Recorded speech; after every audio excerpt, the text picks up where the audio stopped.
Keiko Fujimori, candidata de Fuerza Popular. Keiko Fujimori, de acuerdo a la fotografía publicada por Ipsos Perú el día de hoy, pelea un segundo lugar en las encuestas hasta el momento, un espacio en la segunda vuelta. Vamos a conversar con ella al término de una semana complicada. Bienvenida, muchísimas gracias. Mávila, buenas noches, gracias por esta oportunidad. Gracias a usted por estar aquí con nosotros. Y decía yo que era una semana complicada porque se presentó finalmente la acusación fiscal. El fiscal José Domingo Pérez está pidiendo para usted 30 años de prisión y este expediente ha entrado en un control de acusación. Usted ha respondido al fiscal y le ha dicho que él está interesado en hacer política o que le abre a usted el camino a esta contienda política como un actor más. Lo que pasa, Mávila, es que el momento en que se ha presentado, todo eso es muy extraño. Hace un mes la Fiscalía había solicitado tiempo adicional por el tema de la pandemia y la investigación corría y tenía plazo hasta febrero del próximo año. Habían varias diligencias pendientes, se había solicitado fecha de entrega de documentación. Es más, el juez Zúñiga había determinado que hayan interrogatorios en Brasil, que había solicitado la defensa del señor Yoshiyama. Todo esto ya estaba aprobado, estaba pendiente y de repente, de la nada, decide cerrar esta investigación. Lo que nosotros sentimos con la defensa es que está viciando su propio proceso y que lo que busca en realidad ya no es ver el tema judicial, sino interferir en la campaña, además haciendo una serie de solicitudes muy extrañas. Se refiere a las restricciones que ha pedido, como por ejemplo la incomunicación con su abogada o la incomunicación con algunos de sus coinvestigados, dentro de los cuales se encuentra su esposo. Así es, o sea, ya no podría defenderme, no podría estar con Mark, y además, por ejemplo, solicita que no pueda utilizar mis redes sociales y que no pueda dar una entrevista. O sea, no tendría ni siquiera el derecho a defenderme. Ni estando en prisión, Mávila, tuve este tipo de restricciones. Los 16 meses que fueron muy dolorosos para mí, en todo momento, cada vez que yo estimaba pertinente, daba un mensaje y mandaba a través de, llamaba por el teléfono público y podía mandar un mensaje a través de mis redes sociales, pero hasta eso quiere interferir. Entonces, lo que vemos es que esto es un pedido en realidad político, porque con esta solicitud lo que perturbaría es mi campaña. Ya no podría dar mis mensajes y espero que en esa entrevista también podamos conversar de las diferentes Vamos a hablar, por supuesto, vamos a hablar de las iniciativas. El punto es que usted cree que es una iniciativa de la propia Fiscalía o sospecha que hay algo detrás de la decisión o de lo que usted considera es un apresuramiento en la formulación de la acusación fiscal. Definitivamente hay un apresuramiento y el juez Zúñiga tendrá que evaluar, porque habían diligencias pendientes que son importantes no solamente para mi defensa, para la defensa de varios investigados y la defensa propia del partido político. Entonces, al evitar y al cortar esta investigación, se nos está privando nuestro derecho a tener mayor información para enfrentar este proceso. Nosotros no tenemos ningún inconveniente de llegar a esa fase, Mávila. Es más, en estos 5 años, a mi esposo y a mí nos han hecho un análisis pericial de 10 años. Se han evaluado todas nuestras cuentas, los gastos y los ingresos. Y han determinado 5 peritos del Ministerio Público que cuando uno mira a la pareja, no hay desbalance. Entonces, para nosotros eso es bien importante, es una prueba a nuestro favor. ¿Sobre quiénes son estos nuevos colaboradores eficaces cuyo testimonio se habría incorporado al expediente?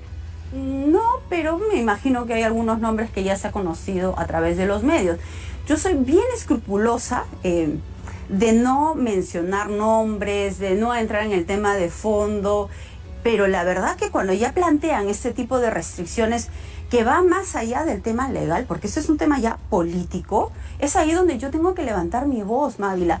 Creo que esta elección se tiene que llevar a cabo y que permita que los peruanos finalmente decidan quiénes quieren que sean sus futuras autoridades. De acuerdo, hablemos de la campaña electoral. Decía yo que compite o está peleando su pase a la segunda vuelta con otros 3 candidatos. Y todo indicaría que quien le ha quitado más votos es Rafael López Aliaga de Renovación Popular, que él habría capturado o convencido a buena parte del electorado fujimorista más leal. ¿Por qué ha sucedido esto? A ver, yo creo que hay 18 competidores, entre ellos yo, y creo que todos tienen digamos, propuestas, iniciativas. Es más, hay algunos que están dando una sorpresa. Lo he visto ayer a través de otra encuesta también, que el señor Pedro Castillo, que no ha tenido mucha exposición mediática, está subiendo, ¿no? Entonces, yo creo que cualquiera de los 18 tiene todavía posibilidades. Estar en el primer pelotón, sin duda, me llena de optimismo y de profunda gratitud. Después de haber estado 16 meses en prisión, de haber ingresado 3 veces a prisión y haber sido liberada, obviamente, por instancias superiores, ha sido un proceso muy difícil. Eso ha generado una sensación negativa hacia mi persona, pero ahí vamos, estamos dando la batalla. Y en cuanto al señor Rafael López Aliaga, yo creo que se puede coincidir en que defendemos la vida y la familia, pero de ninguna manera coincidimos en las formas, ¿no? Yo creo que ahí hay una diametral discrepancia. Yo siento que nosotros somos muy tolerantes cuando planteamos nuestras diferencias, por ejemplo, en el caso de la señorita Ana Estrada. En cambio, el otro señor ha sido muy poco empático, por decirlo menos. Usted ha dicho algo más que poco empático. Hoy se ha referido a ese señor como rayadazo y que solito va a caer. ¿Qué es rayadazo para Keiko Fujimori? A ver, en primer lugar quisiera aclarar que ese mensaje lo mandé a todos los candidatos y a las bases. Es un mensaje, digamos, público para nuestro partido. Correcto, pero se sabía que este mensaje iba a salir más allá del entorno de los candidatos Fujimori. Había esa posibilidad, efectivamente. Entonces, estamos contentos con este resultado. Estamos en el mes de marzo, faltan 4 semanas para la elección, y estar dentro del primer pelotón nos llena sobre todo de una actitud y de una energía positiva, porque sabemos que lo que necesita en estos momentos nuestro país es fuerza y esperanza. Y claro, habían algunos comentarios con referencia al señor López Aliaga, pero yo lo que he dicho es, él solo va a caer digamos, por sus comentarios tan fuera de lugar que a veces tiene. Claro, pero pero usted ha dicho está rayadazo. Bueno, yo creo, a lo que me refiero con esa expresión... Rayadazo uno diría, está loco. No. En términos, ¿no? Coloquiales. Es un término coloquial, pero a lo que me refiero es que en estos momentos de pandemia lo que se necesita es serenidad. Y creo que a veces lo que no tiene el señor es un control emocional. A eso me refiero. Por ejemplo, cuando hace comentarios como el de Ana Estrada, o como por ejemplo que ha dicho que va a retirar a su primera vicepresidenta, todos sabemos que eso no es posible en estas fechas, ¿no? Pero le ha quitado votos. Bueno, nosotros seguimos firmes en ese primer pelotón. Por ahora, cuando uno examina el patrón del electorado típico que apoyó siempre la candidatura de Keiko Fujimori y quienes se habrían ido de ese bolsón, se habrían movido en su preferencia hacia López Aliaga, uno encuentra que usted ha sido la más perjudicada con la aparición de este nuevo candidato. Yo creo que él le ha podido quitar votos a diferentes candidatos y partidos políticos, ¿no? Pero hay todavía un bolsón de indecisos, y creo que por eso es tan importante estas últimas semanas para poder transmitir nuestros mensajes. Y dentro de este comentario que mandé a los candidatos dije, tenemos que hablar de nuestra propuesta de Perú abierto, que tiene, digamos, varios ejes. Esto de levantar la cuarentena y de ir a la reactivación total de la economía. Sí, pero todavía, sí. Respóndame primero lo de López Aliaga. ¿Reconoce o no reconoce que hay parte de su electorado más leal que se ha ido con este señor? Porque los mensajes usted no los dirige a los otros candidatos y tampoco a los indecisos, sino le manda un sable directo. Este es un rayadazo. Eso quiere decir, este señor es mi contrincante directo. Yo creo que el núcleo duro del fujimorismo está con nosotros, y el reencuentro que yo he tenido con mi padre ha ayudado mucho en este fortalecimiento partidario. Acabamos de celebrar 11 años de vida institucional y yo creo que vamos viendo por buen camino, ¿no? Estamos avanzando poco a poco. En este último tramo vamos a hacer nuestros viajes mucho más seguidos, y creo que en este último mes normalmente los peruanos empiezan ya a escuchar las propuestas, y es ahí por eso tan importante de hablar lo que es Perú abierto y hablar también lo que fueron los programas de Alberto Fujimori. Recuperar la memoria o el recuerdo de lo que usted cree fue lo mejor que dejó el gobierno de su padre. Yo creo que mi padre tuvo... La foto en el tractor, Sí. ¿quién se la sugiere?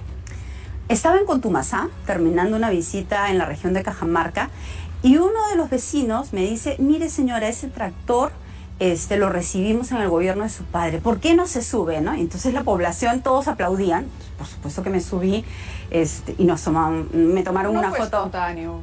No, pero el tractor estaba ahí. El señor me dijo, mire, lo acabo de utilizar para arar mi chacra porque voy a sembrar tomate. Él lo tenía ahí. Ahora en Apurímac he encontrado un tractor más grande y también me han hecho subirme al tractor que recibieron en el gobierno de Alberto Fujimori. No fue espontáneo, sabían que yo iba a pasar y claro, con ese cariño y ese recuerdo han tenido la gentileza de acercar el tractor que recibieron. Un recuerdo que caía a pelo en este momento de reconciliación con su papá. Yo creo que hay varios aspectos, ¿no? Por ejemplo, y si me permite hablar un poquito de nuestra propuesta de Perú Abierto. Primero tenemos que recuperar la salud y dentro de esta propuesta de Perú Abierto planteamos pruebas moleculares, 70.000 pruebas moleculares por día, oxígeno a nivel nacional y distribuido con las Fuerzas Armadas y vacunas. Una suma de vacunas abierto para que todos colaboren, los gobiernos regionales, las municipalidades y por supuesto la empresa privada para hacer vacunación gratis. Luego viene lo que significa todas las actividades económicas. En estos momentos los sectores más golpeados, la gastronomía, el turismo, porque esta apertura es una falsa apertura. El permitir solamente el 30% de los aforos impide que los restaurantes puedan tener ganancias. Al contrario, están trabajando a pérdida. Digamos, de convertirse usted en presidente el 28 de julio, una de las primeras medidas que tomaría, o dentro de esos primeros 100 días que siempre se le pide a los candidatos decir que van a hacer en esos primeros 100 días, sería la apertura total, es decir, casinos operando el 100%, restaurantes operando el 100%, gimnasios en la misma condición. Lo que planteamos es, por ejemplo, espacios abiertos y por eso decimos la propuesta Perú Abierto. Los restaurantes, por ejemplo, con un aforo de 30% y no pudiendo trabajar en las noches, significa que tienen una productividad de 15%. Y si a eso le restábamos los domingos, porque recién van a poder abrir los siguientes, era una productividad de 10%. ¿Qué decimos nosotros? Que se puedan utilizar los patios.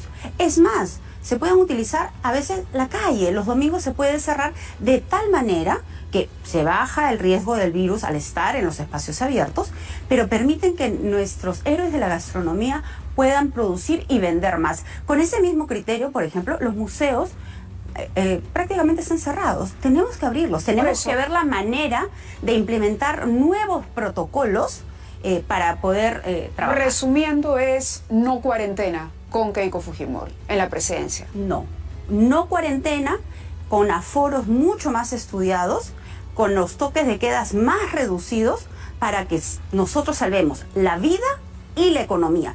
Y una tercera parte importante de Perú Abierto tiene que ver con los programas sociales. Vengo recorriendo nuestro país desde hace muchos años y lo que vemos es organizaciones sociales de base, comedores populares, ollas comunes, el vaso de leche, y todo esto tiene que ser trabajado y fortalecido a través del PRONA. Los programas FONCODES y PRONAMACH, que trabajaron mucho en el campo para hacer reservorios, canales de irrigación, obras pequeñas y medianas a lo largo de nuestro país, no solamente va a mejorar la calidad de vida de los peruanos, sino a través de las obras vamos a generar 2 millones de puestos de trabajo. Claro, pero le quería preguntar, además, por supuesto, de haberla dejado explicar parte de su plan y de sus proyectos, el tema, usted tiene un problema muy grave, que es el del antivoto, el mayor antivoto entre todos los candidatos, y esa va a ser la piedra más dura de mover en el camino para abrirse un espacio a la segunda vuelta. ¿Cómo va a manejar ese antivoto fujimorista tan fuerte, más del 70% de la... Yo justamente le mencionaba eso a los candidatos. Hablemos de propuestas. No nos fijemos en los ataques, ¿no?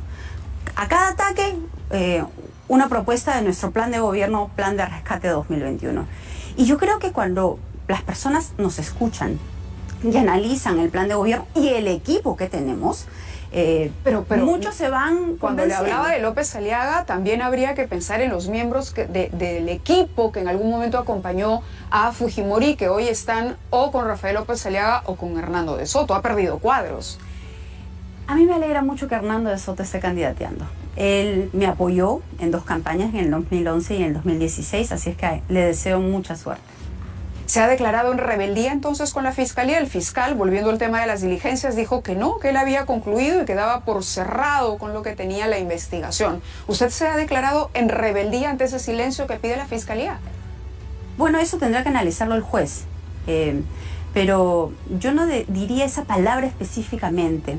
Pero cuando uno escucha al fiscal Domingo Pérez, él siempre señala que cuando yo me defiendo, para él lo interpreta como un acto de obstrucción. Y ya eso es un abuso.